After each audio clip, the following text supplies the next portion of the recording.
So I've decided today to be either brave or stupid and address something which is potentially contentious. I want to look at how God views women. The first thing I want to say is that it is God who designed humanity, and He designed us to be different. And in one way, He designed us to be different was in our gender, in male and in female. It's also God who designed the church, and His design is perfect.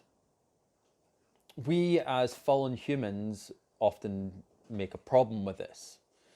The problem is not with the design, the problem is with the people implementing the design. Over the course of Christianity, people have taken verses from the Bible and they've made them something they're not. Whether that's because of a lack of understanding of the context that they're written in or the people they're written to, or the lack of understanding of how the language worked, things like that, or because of a deliberate design of their own to make the verse say what they want it to say. So what we want to do is look at the way God views women and a little of how they're viewed by the rest of society at the time.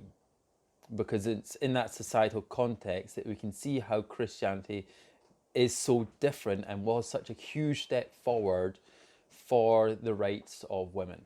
In the beginning, God created the heavens and the earth. And at the end of each day of creation, He looked and He said that it was good. But when He created man and woman, after that moment, He looked and said that it was very good. He included women as a concept in that thing that was very good.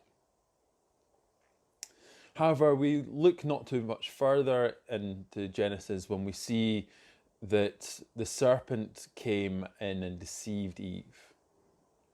Had Adam taught Eve properly what God's commandment was, she would probably not have been deceived. But Adam failed in his task. You'll notice in the Genesis account that Adam was told that you shouldn't eat of the fruit of the tree. But when Eve was telling the devil what she'd been told, she said, we've not even to touch it. So there had been an addition there. Because Adam failed in the task he was given, Eve was tricked, as we see when we read 1 Timothy chapter 2 and verse 14. Adam, however, he was not tricked. There was no deception. He deliberately disobeyed God, knowing full well what he was doing. And so it is Adam that brought sin into the world. It is Adam that brought the curse of sin upon all mankind and not Eve. And we see that from Romans chapter 5 and verse 12. So the problem of sin was through the male line, not through the female. Proverbs 31 contains a description of what we refer to as the virtuous wife. And there is a reason I think that it is a wife and not a single woman that is used as the type. We can see more in her as a wife. I.e., we can show the merit of her character in her fidelity to her husband, as we see in verse 11. And she also takes on additional works to allow her husband to pursue other tasks, as we see in verse 23, where she worked so that he could go and sit in the gate. And the gate of the city was where judgments and important business was done. So he was sort of an important political person in the town he lived in. And so she took on some of his responsibilities to enable him to do these other tasks. You'll notice in Proverbs in 31 that the woman is not here simply engaged in household tasks, but also in business of other sorts. In verse 16, we see that she buys and sells land. She organises the agriculture that is to be done on the land. She's strong from doing physical work. She's involved in the assessment of goods and manufacture, as we see in verses 18 to 19 and verses 22 and 24. She's also involved in charity work, as we see in verse 20. She's expected to be wise.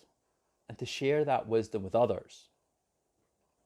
You can see in John chapter 8 and verse 3 to 11 that the Pharisees caught two people in the act of adultery, a crime that was punishable by death under the old Jewish law. But you'll note that they only brought the woman to Jesus, not the man, although they caught them in the act of adultery, so the man must have been there, yet it's only the woman they bring. And I would judge that is because they thought so little of women that throwing her life away for proving a point to Jesus was a worthy investment for them. She had little value to those people. The man had more value in that situation to those people. However, how did Jesus deal with this situation? He showed the people their hypocrisy. Jesus wrote on the ground. And we don't know what he wrote, but many people have theorized that it was sins that he wrote on the ground. And one by one, all the accusers of the woman left because they'd all sinned and they knew it. Their consciences were pricked by Christ and they left. Jesus, as the only sinless one, was the only person there who could have thrown the first stone, as he said. But did he? No. He showed her love and compassion. The men of the time had no care, had no desire for this woman. She was something that could be thrown away. But for Christ, she was a human being worthy of love and compassion. A sinner to be forgiven. At the time when Jesus lived, women had very few rights, and they were treated like second-class citizens. However, Jesus treats them differently. There are several occasions when Jesus used women to shame men. You can see that in Matthew chapter 26, Mark 14, and Luke chapter 7. That is the story of the woman who pours perfume on the feet of Jesus and washes them with her hair and with her tears. In Luke 7, in verses 12 to 15, the woman whose son is Jesus raised from the dead. In John chapter 8, we see the woman caught in adultery, as we've already mentioned, but there are others. Moreover, the first people to see Jesus after he was resurrected were women. They were the witnesses to his resurrection. If you look at the words of other men in John chapter 4 and verse 42, you'll see that women were not allowed to be witnesses. But God chose the women to be witnesses of his son's resurrection. In John 8, we see that God cares about the woman's salvation. In Luke 7, we see woman cares about the woman's earthly well-being. He gives her back her son, her form of income. In Matthew 26, we see he cares about the woman's worship. And in John 4, we see he cares about the woman's witness. The early church also evidenced the importance of women to God. The first non-Jew that we know about to become a Christian was a businesswoman called Lydia. The person to first know that Peter had been miraculously released from prison was a girl. There are also greetings in Paul's letters to women who were clearly very important in their own local churches, and he references people who have helped him in the gospel who are women. So how do we reconcile the fact that women are held in high regard by God and in the verses which would seem to suggest something else? As we know, verses in the Bible do not contradict each other when they're properly understood. So we have verses that people have suggested would degrade women and say, oh, they can't do this and they shouldn't do that and they're terrible. And verses where we can see that God clearly has a great love for women and a great desire to see them used in his service. First, we have to look at who Paul is talking to in the verses that are quoted and why. We know that Paul is talking to Christians in a local church. And it's important to note that that's not Christians who've just met somewhere in their homes. There's a difference between the universal church and the local church that are very important when trying to grapple with these issues. The universal church is every Christian that has ever been and will ever be. The local church is a far different entity. It's bound by time and space. It is the people who are now gathering in a specific place for service for God.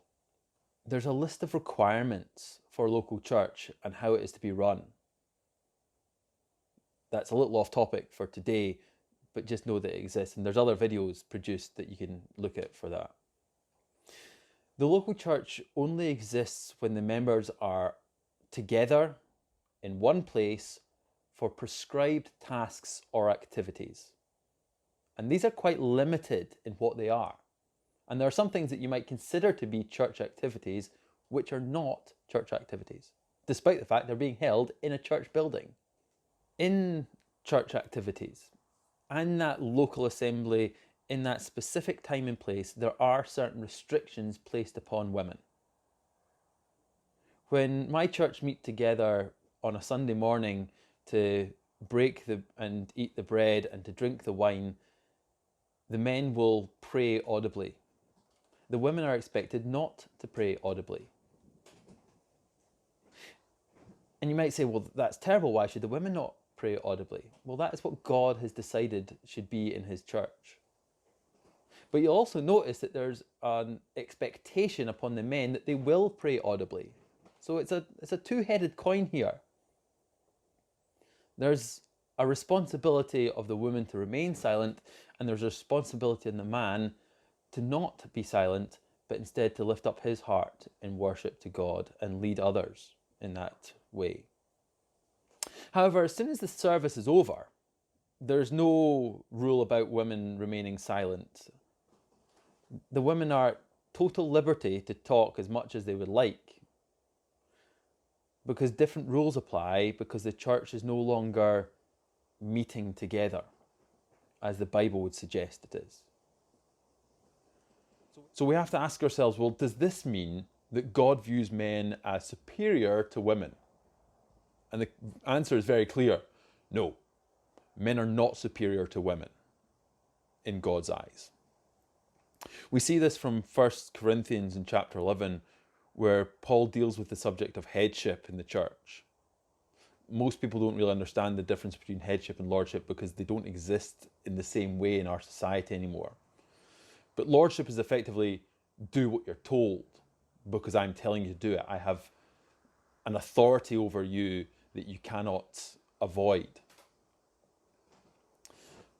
But that's not what it's talking about in 1 Corinthians 11. It's talking about headship. It's a willing submission. And we're given a clue to this in the way that 1 Corinthians 11 talks about God and Christ. It says in verse 3 of 1 Corinthians 11 that the head of Christ is God. Does that mean that God is superior to Christ? No, God and Christ are equal, but they're fulfilling different roles. When it says that the man is head of the woman, it doesn't imply any superiority over women either. It simply tells us that they have different roles and that the one has voluntarily made themselves subject to the other for a specific time, for a specific reason, and out of love, not from a forced fear of punishment. We can look at 1 Corinthians 11 and we also see the subject of head coverings. That a woman should have her head covered in the church. And I've talked about this in my Church Truths videos as well. And you can go back with a fuller explanation of why that is. But it's symbolic. It's important that it's symbolic. We can see in Titus chapter 2 and verses 3 and 4 that the experienced women are to teach good things, just not in a church gathering, and to admonish, that is, to teach by direct intervention, the less experienced women. Women are free to teach their own children and other people's until the children are old enough to follow the teachings of Jesus.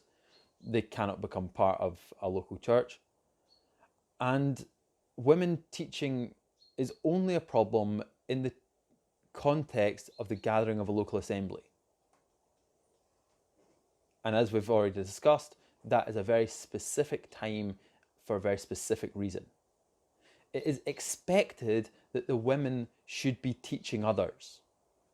And there are certain things that realistically it requires a woman to teach a woman, because a man can't do that because they don't have the life experience to do that because they're not women. In 1 Timothy and chapter 2, Paul is dealing with teaching in a church. He explains that the man had the responsibility for teaching the woman God's mind in the Garden of Eden, as I told you earlier on. And he failed in this regard. And so, symbolically now, the man is being given the chance to publicly show that he is not failing in that regard anymore. He's not failing the way that Adam failed. To safeguard against man's repeated failure, women are encouraged to teach outside the church gatherings. Some people refer to 1 Timothy chapter 2 and verse 15, that a woman is saved through childbearing.